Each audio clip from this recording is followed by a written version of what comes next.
স্ত্রী নিয়েই তুমি সন্তুষ্ট থাকো। কিন্তু আমাদের দেশে প্রায় সময়ে যে ষড়যন্ত্রের সুর বেজে ওঠে, তারা বিয়েকে চাপিয়ে দিতে চায়। মানে কি, বিবাহ থেকে তারা ফিরিয়ে রাখতে চায়, বিবাহ থেকে তারা ফিরিয়ে রাখতে চায়। অপরদিকে জিনা ব্যভিচারকে তারা প্রমোট করে। বিবাহ থেকে দূরে রাখতে চায়, কিন্তু অশ্লীলতাকে তারা প্রমোট করে। এবং আপনারা জানলে আশ্চর্য হয়ে যাবেন, তাদের অন্যতম আরেকটি চাওয়া কি জানেন? যারা দেহ ব্যবসা করে, যারা বাজারে মেয়ে, তাদেরকে শ্রমিকের মর্যাদা দিতে হবে। নাউজুবিল্লাহ বলেন, আরো যারা বলেন নাউজুবিল্লাহ। তাদের আরেকটি চাওয়া, যারা বাজারে মেয়ে তাদেরকে শ্রমিকের মর্যাদা দিতে হবে। মানুষ যে শ্রম দেয়, কলকারখানায় শ্রম দেয়, গার্মেন্টসে শ্রম দেয়, ইটের ভাটায় শ্রম দেয়, কারোর জমিতে যে শ্রম দেয়, এর একটা মর্যাদা আছে না? এগুলোকে কেউ খারাপ মনে করে? কেউ খারাপ মনে করে না। সবাই যার যার যোগ্যতা অনুযায়ী বিভিন্ন জায়গায় শ্রম দিয়ে থাকে, এটাকে কেউ খারাপ মনে করে না। উল্টো এই শ্রম দিয়ে হালাল ভাবে বেঁচে থাকা এটাও ফরজ।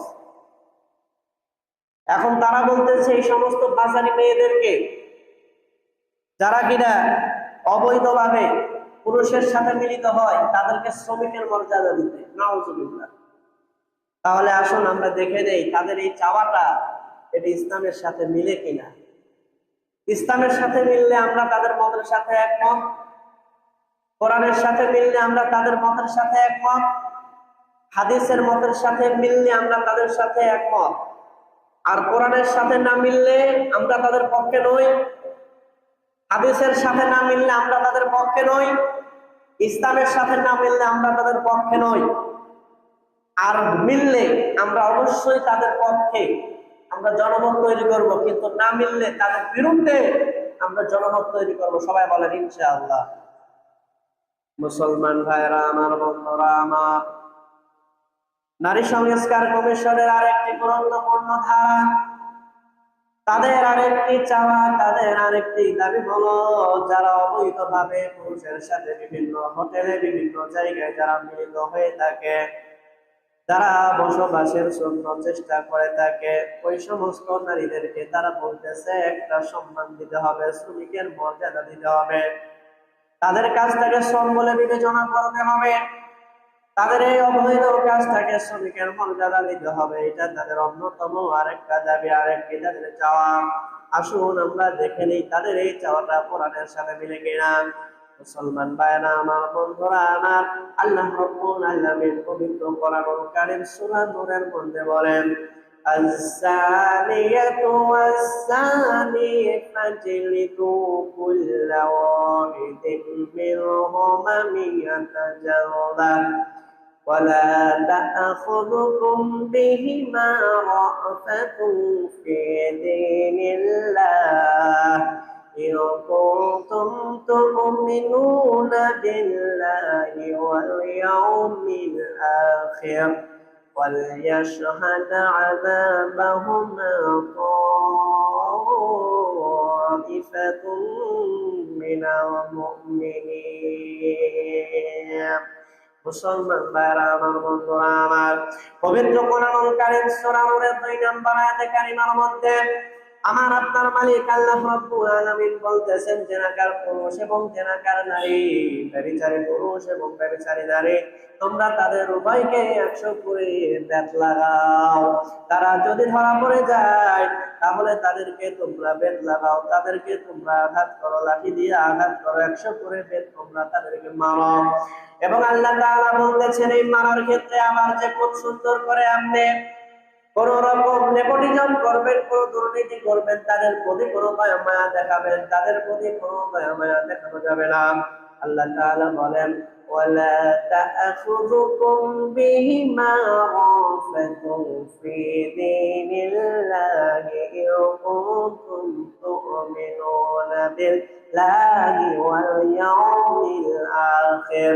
আমার আপনার মালিক আল্লাহ রাব্বুল আলামিন বলতেছেন, বান্দারে, জেনাকার নারী, ব্যভিচারী নারী, জেনাকার পুরুষ, ব্যভিচারী পুরুষ, তাদেরকে যখন তোমরা বেত মারবা, তখন তোমরা তাদেরকে আঘাত করবা। তাদেরকে আঘাত করার সময়, তাদেরকে পেট মারার সময় তোমাদের মনের ভিতরে যেন কোনো দয়া মায়া না আসে। তোমাদের মনের ভিতরে তাদের জন্য যাতে কোনো সহানুভূতি কাজ না করে, বরং তাদেরকে মারতে হবে, এমন ভাবে মারতে হবে যাতে অন্য 10 জন এটা দেখে আর সাহস না পায়। আল্লাহ তাআলা বলেন, বান্দারে, যদি তোমরা আল্লাহর প্রতি বিশ্বাস রাখো এবং আখিরাতের প্রতি বিশ্বাস রাখো, যদি তোমরা আল্লাহকে মানো, পরকালকে যদি তোমরা বিশ্বাস করে রাখো, তাহলে তাদেরকে আঘাত করার সময় তোমাদের মনের মধ্যে কোনো সহানুভূতি, কোনো দয়া মায়া, কোনো সৌহার্দ্য থাকবে না, বরং তাদেরকে ভালোভাবেই আঘাত করতে হবে, সজোরে আঘাত করতেই হবে। এবার আল্লাহ তাআলা বলেন, বান্দারে, وليشهد عذابهما طائفة من المؤمنين। আল্লাহ তাআলা বলেন, বান্দারে, যখন জেনাকার পুরুষ, জেনাকার নারীর উপরে তোমরা হত্যারি করবা, জেনাকার পুরুষ, জেনাকার নারীকে যখন তোমরা 100 বেত্রাঘাত করবা, তখন তাদেরকে যখন তোমরা শাস্তি দিবা, তাদের এই শাস্তি আবার লুকায়া লুকায়া ঘরের এক কোণায় মারলে হবে না। এমন যেন না হয়ে যায় এমন ব্যক্তির মেয়ে জানা করেছে, এখন যদি প্রকাশ্যে তার শাস্তি দেওয়া হয়ে যায় তাহলে তার মান সম্মান থাকে না। এমন লোকের ছেলে জেনা করেছে, ব্যভিচার করেছে, যদি প্রকাশ্যে তাকে বেত মারা হয় তার মান সম্মান থাকে না, তার সম্মানের হানি হয়ে যায়। এই জন্য ঘরের কোণায় তাকে বেত মারে দেওয়া হলো। এইটা কিন্তু ইসলামী বিধান নয়। আল্লাহ তাআলা বলেন, যখন তাদেরকে বেত মারা হবে, 100 কোণা যখন তাদেরকে মেরে দেওয়া হবে, ওই সময় মুমিনদের একটা দল তারা যাতে এই শাস্তি দেখে। নাউজুবিল্লাহ। আরো জোরে বলেন নাউজুবিল্লাহ। তাহলে যেই জেনাকে তারা শ্রমের মর্যাদা দেওয়ার জন্য সুপারিশ করলো, বাজারি মেয়েদেরকে যারা শ্রমিক হিসাবে গণ্য করার কথা বললো, এই আয়াতে আল্লাহ বলছেন তাদেরকে ধরতে পারলে তাদেরকে 100 করে বেত লাগাও, পুরুষকেও 100 বেত লাগাও, মহিলাকেও 100 বেত লাগাও, এবং 100 বেত মারার সময় তোমাদের মনে যাতে কোনো দয়া মায়া সৌহার্দ্য সহানুভূতি কিছুই কাজ না করে, বরং তোমরা সজোরে তাদেরকে মারো। এবং এই শাস্তি দেওয়া হবে এটা গোপনে নয়, কোনো ঘরের কোণার মধ্যে দরজা জানালা বন্ধ করে নয়, বরং প্রকাশ্যে মারতে হবে। প্রকাশ্যে কেন মারতে হবে? যাতে করে তাদের এই শাস্তির ভয়াবহতা দেখে এই যে 100 বেত এটা মারতে গিয়ে সে যদি মরে যায় তাহলে সে মরে যাক, কিন্তু এরপরও মনের ভিতর কোনো দয়া নিয়ে, কোনো মায়া নিয়ে, এদের প্রতি কোনো সহানুভূতি রেখে তাদেরকে আঘাত করা যাবে না, তাদেরকে সজোরে আঘাত করতেই হবে। বিধানকার যারা বলেন বিধানকার আল্লাহ, এবং প্রকাশ্যে মারতে হবে যাতে করে তাদের এই কঠিন শাস্তি দেখে অন্য মানুষেরা এই কাজ করার আগে 100 বার ভাবে। তাহলে তারা যে কাজে সুপারিশ করতেছে আমার আল্লাহ তাআলার অবস্থান সেই কাজের বিপক্ষে, ঠিক কিনা? তারা যে কাজের সুপারিশ করতেছে, তারা যেটা চায় ইসলামের অবস্থান সেটার বিপক্ষে। তারা যে কাজের জন্য সুপারিশ করতে চায়, তারা যেটা চায়, তাদের দাবি যেটা কোরআন সেটার বিপক্ষে।